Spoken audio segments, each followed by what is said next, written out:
Mathias. Bonjour. Vous venez de sortir Les Démoniaques aux éditions Ring, donc le sujet en quelques mots. Eh bien, c'est l'histoire d'une vengeance. C'est une jeune fille qui est prostituée par son père, qui est trafiquante de drogue, et elle décide le jour de ses 18 ans de s'offrir un cadeau royal, à savoir détruire l'empire paternel.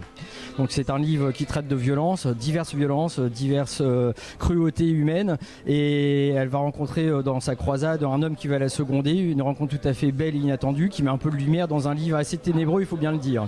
Où vous avez puisé votre inspiration pour cet ouvrage? Alors j'avais un début d'histoire, et il se trouve que ça a coïncidé avec le débat sur la prostitution en France. Ah oui. Et je me suis énormément documenté sur le sujet, ça m'a beaucoup intéressé. J'ai regardé de plus en plus de documentaires sur les trafics d'êtres humains, ce genre de choses, et je me suis dit que je tenais là peut-être un cœur pour mon histoire, et c'est ce qui s'est passé. Du coup, il y a un aspect très très crédible. Alors, tous mes personnages sont fictifs, mais en revanche, ça paraît extrêmement réaliste. Et j'ai des lecteurs qui reviennent en me disant est-ce que c'est vrai? Alors j'insiste bien, c'est vraisemblable, mais tous mes personnages sont fictifs.